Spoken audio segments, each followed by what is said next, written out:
بسم اللہ الرحمن الرحیم۔ السلام علیکم ورحمۃ اللہ وبرکاتہ۔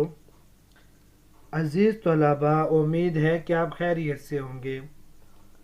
آج ہم قافیہ کا سبق نمبر 85 پڑھ رہے ہیں، جس کے اندر ہم لائے نفی الجنس کے اسم کی اعرابی صورتیں پڑھیں گے۔ پہلے ہم نے لائے نفی الجنس کے اسم کے بارے میں پڑھا، آج اس کی اعرابی صورتیں پڑھتے ہیں۔ چلتے ہیں اپنے سبق کی جانب۔ بسم اللہ الرحمن الرحیم۔ ومثل قضیۃ ولا ابا حسن لها متأول وفی مثل لا حول ولا قوة الا باللہ خمسة اوجہ فتحهما وفتح الأول ونصب الثاني ورفعه ورفعهما ورفع الأول على ظرف وفتح الثاني۔ ترجمہ دیکھ لیتے ہیں۔ اور قضیۃ ولا ابا حسن لہا جیسی ترکیبوں میں تعویل کی گئی ہے، اور لا حول ولا قوة الا باللہ جیسی مثالوں میں 5 صورتیں جائز ہیں اعراب کی۔ پہلی یہ کہ دونوں جگہ دونوں کا فتحہ، دوسری صورت پہلے کا فتحہ دوسرے کا نصب، تیسری پہلے کا فتحہ اور دوسرے کا رفع، اور پہلے کا رفع ضعیف طریقے پر اور دوسرے کا فتحہ۔ آج کے درس کے اندر 3 باتیں ہیں۔ پہلے ایک اشکال اور صاحب کتاب رحمہ اللہ کا جواب، نمبر 2 اس میں لائے نفی الجنس کی اعرابی صورتیں، پھر آخر میں ایک اہم سوال کا جواب۔ ومثل قضیۃ ولا ابا حسن لہا سے صاحب کتاب رحمہ اللہ ایک سوال کا جواب دے رہے ہیں۔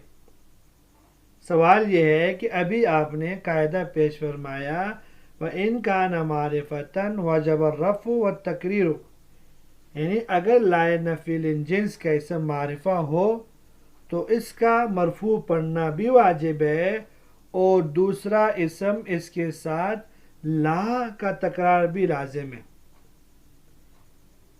تو اس کا جواب کیا ہے؟ صاحب کتاب رحمہ اللہ نے اس کا جواب دیتے ہوئے فرمایا ہے، اس صورت میں جو ابھی آپ کے سامنے ایک صورت ہے کہ قضیۃ ولا ابا حسن، قضیۃ ولا ابا حسن میں لا کے بعد ابا حسن معرفہ ہے، کیونکہ یہ حضرت علی رضی اللہ تعالیٰ عنہ کی کنیت ہے۔ تو صاحب کتاب فرماتے ہیں ابا حسن معنی کے اعتبار سے نکرہ کی تعویل میں یا تو اس سے پہلے مثل و مضاف محذوف ہے، اور مثل ان اسماء میں سے ہے جو ابہام کے راسخ ہونے کی وجہ سے معرفہ کی طرح مضاف ہونے کے بعد بھی نکرہ ہی رہتے ہیں، اس لیے یہ بھی نکرہ ہوگا۔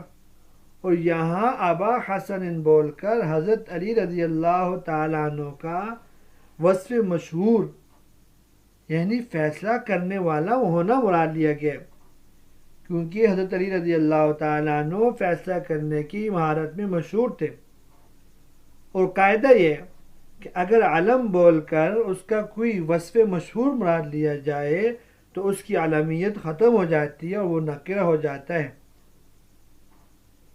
مختصر یہ کہ ابا حسن معرفہ نہیں بلکہ حکماً نکرہ ہے، اس لیے یہاں اس پر رفع پڑھنے اور لا کو مقرر لانے کی بجائے اس کو منصوب پڑھا گیا ہے، کیونکہ یہ لفظاً مضاف ہے، اور جب لائے نفی الجنس کا اسم مضاف ہو یا مشابہ مضاف ہو تو وہ منصوب ہوتا ہے۔ وفی مثل لا حول ولا قوة الا باللہ، یہاں سے صاحب کتاب رحمہ اللہ لائے نفی الجنس کی چھٹی صورت بیان فرما رہے ہیں.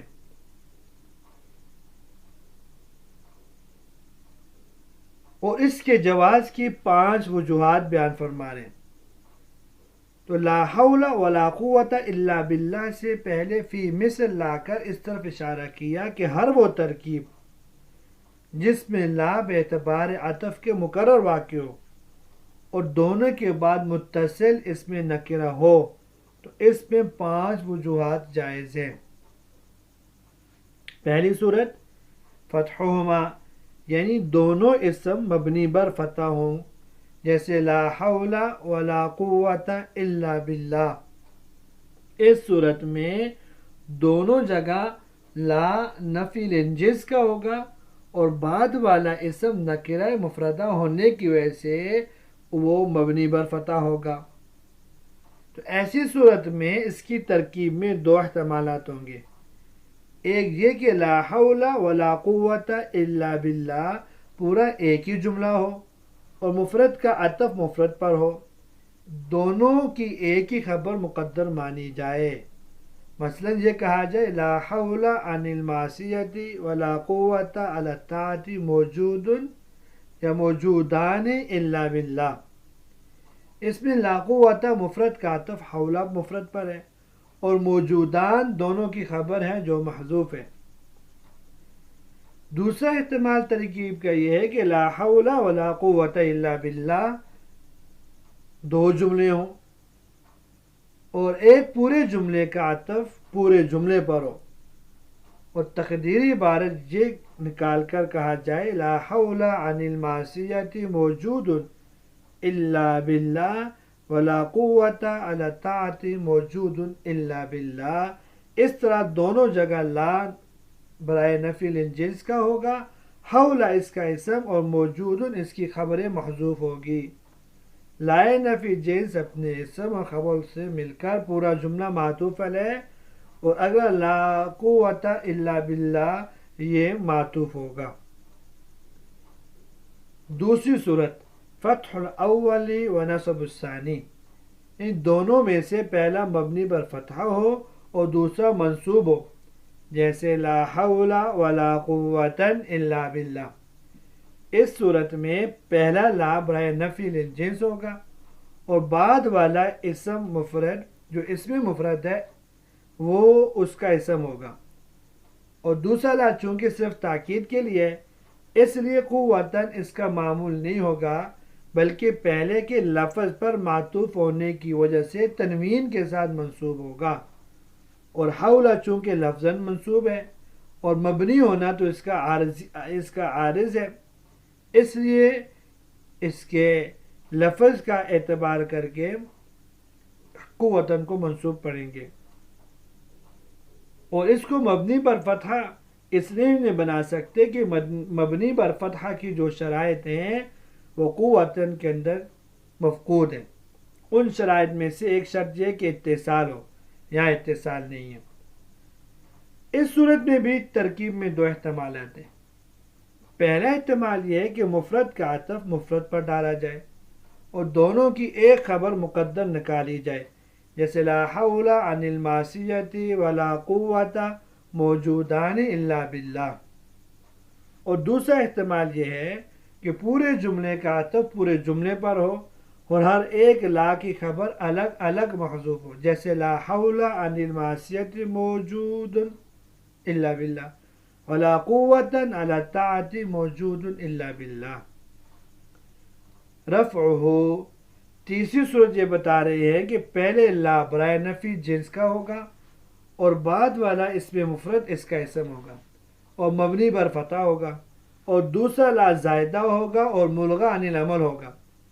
اس لیے قوتن تنوین کے ساتھ مرفوع ہو کر اس کا عطف حولہ کے محل پر ڈال دیں گے، کیونکہ لائے نفی الجنس کا اسم اپنی حقیقت کے اعتبار سے مبتدا ہوتا ہے اور مبتدا مرفوع ہوتا ہے تو یہ بھی مرفوع ہوگا. تو یاد رہے کہ اس صورت میں بھی 2 احتمالات ہیں ترکیب کے، عطف المفرد علی مفرد اور دوسرا عطف الجملہ علی جملہ.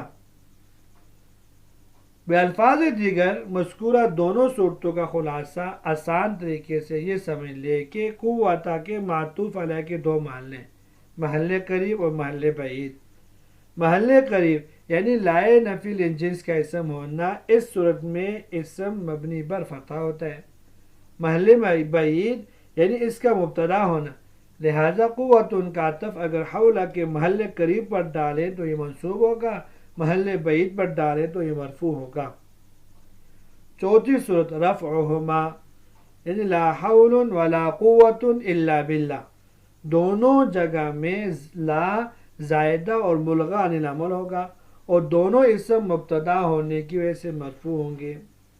پھر ترکیب میں دو احتمالات ہیں، مفرد کا عطف مفرد پر ڈالتے ہوئے دونوں کی ایک خبر محذوف نکالی جائے، لا حول ولا قوت موجودان الا باللہ، اور جملے کا عطف جملے پہ ڈال کر دونوں کی الگ الگ اور مستقل خبر نکالی جائے، جیسے لا حول موجود ولا قوت موجود الا باللہ۔ یہ چوتھی صورت اصل میں ایک سوال کا جواب ہے۔ سوال یہ ہے کہ اب غیر اللہ حول و قوہ، تو اس کے جواب میں کہا جائے گا لا حول ولا قوت الا باللہ۔ چونکہ دونوں اسم سوال میں مرفوع تھے تو جواب بھی مرفوع ہوں گے، لأن المذکور فی السوال کالموعود فی الجواب۔ پانچویں صورت رفع الاول علی ظرف و فتح ثانی یعنی لا حول ولا قوت الا باللہ۔ اس صورت میں پہلا لا مشابہ بلیسا ہوگا اور حول اس کا اسم ہونے کی وجہ سے مرفوع ہوگا، اور دوسرا لا برائے نفی جنس کے ہوگا، اور قوتا یا قوتن اس میں مفرد مبنی پر فتح ہوگا، لہذا پہلا لا لیسا کے مشابہ قرار دے کے فرما رہے ہیں الازوفن، یہ قول ضعیف ہے اس لیے کہ لا کی مشابہت لیسا کے ساتھ ضعیف ہے، لہذا لیسا کی طرح اس کا عمل کرنا بھی ضعیف ہے۔ مشابہت پوری نہیں پائی جاتی، کیوں؟ اس لیے کہ لیسا ہمیشہ حال کی نفی کے لیے آتے ہیں، جبکہ لا مضارع میں استقبال کی اور اسم میں حال کی نفی کے لیے آتا ہے۔ تو جب مشابہت پوری نہیں ہے اس لیے لا لیسا کی طرح عمل بھی نہیں کرے گا۔ تو آخری صورت یوں پڑھیں گے لا حول ولا قوت الا باللہ۔ ترکیب اس کی یوں ہوگی لا حول ولا قوت الا باللہ میں لا مشابہ بلیسا، حول اس کا اسم اور خبر اس کی محذوف ہوگی۔ لا مشابہ بلیسا اپنے اسم اور خبر سے مل کر جملہ خبریہ ہو کر معطوف علیہ، ولا قوت میں واو عطف ہے، لا نفی للجنس ہے، قوت اس کا اسم ہے، خبر اس کی بھی محذوف ہے، اور باللہ باللہ یہ خبر کے متعلق ہے، تو لا نفی للجنس اپنے اسم اور خبر سے مل کر یہ جملہ خبریہ ہو کر معطوف علیہ کے جملے معطوفہ۔ یہاں تک آج کا سبق تھا، امید ہے کہ آپ کو سمجھ میں آ گیا ہوگا۔ کل حاضر ہوتے ہیں نئے سبق کے ساتھ۔ اللہ تبارک و تعالی ہم سب کا حامی و ناصر ہو۔ اجازت دیجیے، السلام علیکم ورحمۃ اللہ وبرکاتہ۔